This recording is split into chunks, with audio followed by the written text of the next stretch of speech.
1941년 일본은 태평양을 뒤흔드는 대대적인 작전을 벌입니다. 진주만을 기습 공격하고 동남아시아 전역을 빠르게 집어삼키죠. 특히 일본이 노린 곳이 싱가포르입니다. 왜냐하면 싱가포르는 동남아시아 전체를 통제할 수 있는 열쇠였어요. 여기가 완전 이제 해운의 핵심 요지거든요. 싱가포르가 말라카 해협이 입구에 있는데 이 말라카 해협이 인도양이랑 태평양을 연결해주는 정말 세계에서 가장 중요한 무역 항로입니다. 그러니까 일본 입장에서 이 길을 틀어주면 석유, 고무, 주석, 식량, 무기까지 모든 수송로를 장악할 수 있는 거죠. 또 싱가포르는 영국 제국주의의 상징이었습니다. 이 말레이 반도와 미얀마까지 연결하는 영국의 동남아시아 네트워크의 본거지였어요. 여기를 무너뜨리면 영국 제국의 권위는 산산조각납니다. 일단 일본이 싱가포르를 점령하면 네덜란드가 식민 지배하고 있는 인도네시아로 진출이 쉬워지거든요. 또 이 인도네시아가 석유랑 고무가 엄청 많이 나오는 곳이에요. 근데 이게 또 일본이 제일 필요한 자원이에요. 그리고 석유를 실어 넣을 바닷길도 이제 확보할 수가 있죠. 이건 일본 입장에서는 생존이 걸린 문제였습니다.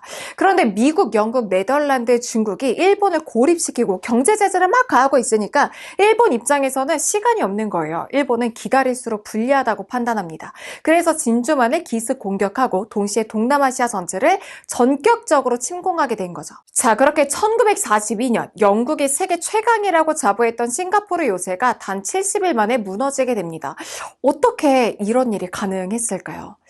오늘은 일본군이 준비한 충격적인 전략, 그리고 영국군이 무너질 수밖에 없었던 진짜 이유를 함께 파헤쳐 볼 거예요. 당시 영국은 싱가포르를 극동의 지브롤터, 그러니까 절대 무너지지 않는 요새로 여겼어요. 해군기지, 대규모의 대포, 탄탄한 군수창고까지 다 준비를 해놨거든요. 하지만 문제는 모든 방어가 그냥 바다만 바라보고 있었다는 거예요. 영국은 일본군이 바다로 침공할 거라고 확신했거든요. 그래서 모든 대포를 남쪽 바다 방향으로 설치해버렸습니다. 그런데 일본군의 전략은 달랐죠. 1941년 12월 일본군은 말레이 반도 북쪽 해안에 기습 상륙하게 됩니다. 여기서 하나 알아둬야 되는 게 싱가포르는 적도에서 얼마 떨어지지 않은 열대 기후예요. 일본군은 이걸 대비해서 열대전 훈련을 마쳤을 정도로 철저하게 준비했어요. 여기서 가장 중요했던 건 전투 방식 자체가 영국군과 일본군이 완전히 달랐다는 사실입니다. 영국군은 여전히 1차 세계대전 스타일의 전투법을 쓰고 있었고요. 일본군은 정글과 이 열대기후를 정복할 준비가 되어 있었어요. 1차 세계대전식 전투가 뭐냐면요. 병사들이 넓게 펼쳐져서 전선을 만들고 참호를 파고 버티면서 적군을 향해 일제히 돌격하거나 거대한 대포로 전열을 깨뜨리는 방식입니다. 대표적인 게 1차 세계대전의 서부전선 전투였죠. 프랑스 북부 평야처럼 시야가 좀 넓고 기후가 비교적 온화한 지역에서 병력이 정렬해서 싸우는 대규모 교전 스타일이 1차 세계대전식의 스타일이에요. 그래서 당시에 영국군 병사들은요, 두껍고 무거운 군복을 입었고요. 트럭과 대포, 보급품을 잔뜩 끌고서 이동해야 했어요. 하지만 문제는 싱가포르와 말레이 반도는 그런 평지가 아니었다는 겁니다. 빽빽한 밀림, 진흙탕 도로에다가 우기에 폭우가 쏟아져 내리고요. 살인적인 습도, 엄청 고온 다습하죠.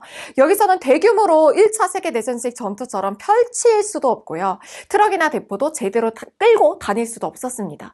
반면에 일본군은 완전히 다른 접근을 했어요. 일본은 1930년대 중일전쟁을 겪으면서 중국 남부에서 이미 정글전과 생존 훈련을 철저히 준비했습니다. 구체적으로 어떻게 했을까요? 첫째, 정글 기동 훈련입니다.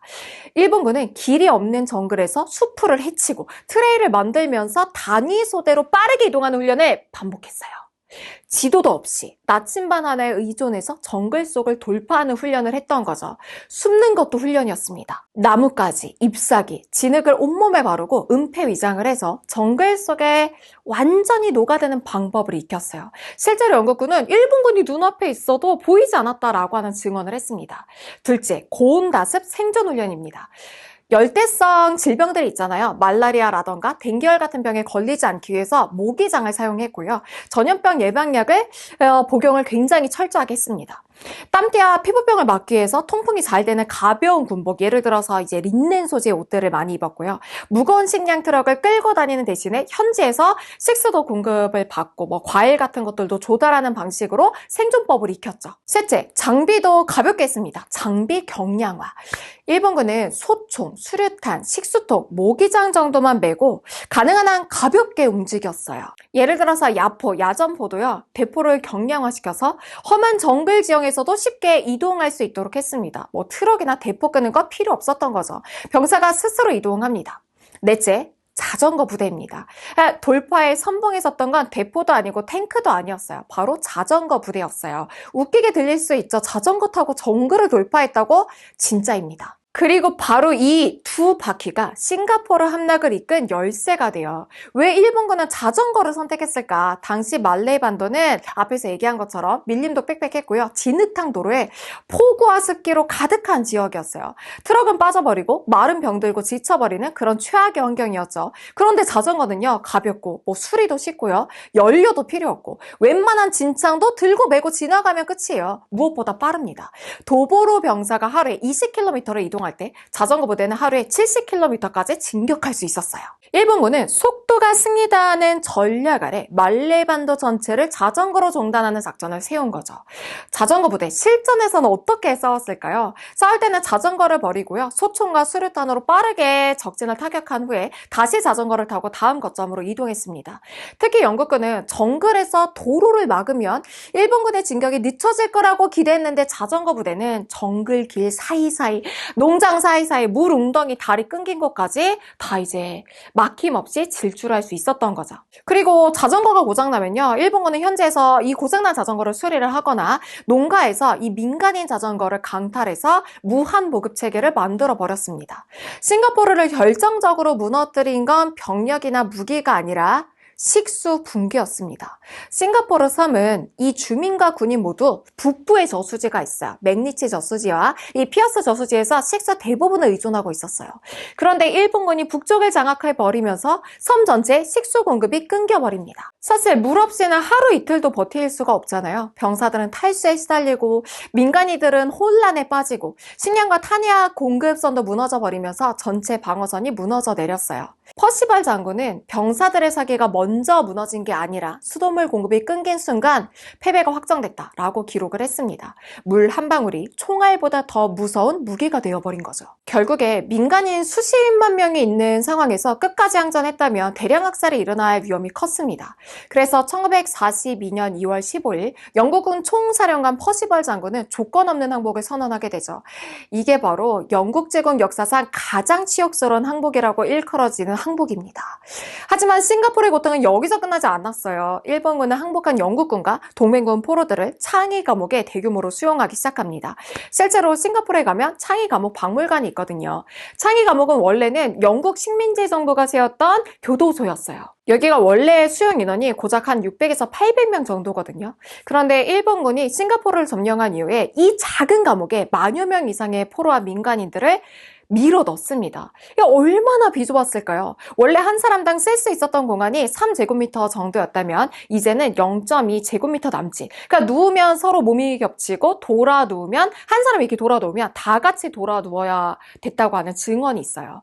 밤에는 무릎을 끌어안고 쭈그린 자세로 잠이 들었다고 합니다. 진짜 캔 안에 이 고등어처럼 생활을 했던 거죠. 거기에 식량은 하루에 한 끼 죽과 빵 한 조각이었습니다. 위생은 최악이었어요. 말라리아나 이질이나 콜레라 같은 전염병이 퍼졌고요. 강제 노동도 끊임없이 이어졌습니다. 정신적으로도 가족이랑 단절된 채로 끝도 보이지 않는 감금 생활이 계속됐죠. 그런데 제가 정말 감동을 느꼈던 부분은 이 포로들이 좌절하지 않았다는 거예요. 몰래 학교를 세웠고요. 비밀리에 신문을 만들고 예배당을 짓고 그림도 그리고 시도 썼습니다. 가장 비참한 감옥 안에서도 그들은 정신적인 자유를 지켜나간 거죠. 대표적인 이야기가 있습니다. 영국군 포로이자 화가였던 스탠리 웰에는 병약한 몸으로 몰래 창이 감옥 안 벽에 벽화를 그렸어요. 그림 속에는 절망을 뚫고 솟구치는 희망이 담겨 있었죠. 이 벽화는 포로들에게 생명을 이어가는 힘이 되었고요. 오늘날까지 복원되어서 창이 감옥 박물관에 전시되고 있습니다. 싱가포르 함락과 창이 감옥의 이야기는 전쟁이 남긴 상처예요. 그런데 동시에 인간 존엄성의 놀라운 승리라는 생각이 들더라고요. 그들의 육체는 가둬졌지만 정신은 끝까지 자유로웠습니다. 그리고 우리는 이 조용한 이야기를 오늘도 기억해야 합니다.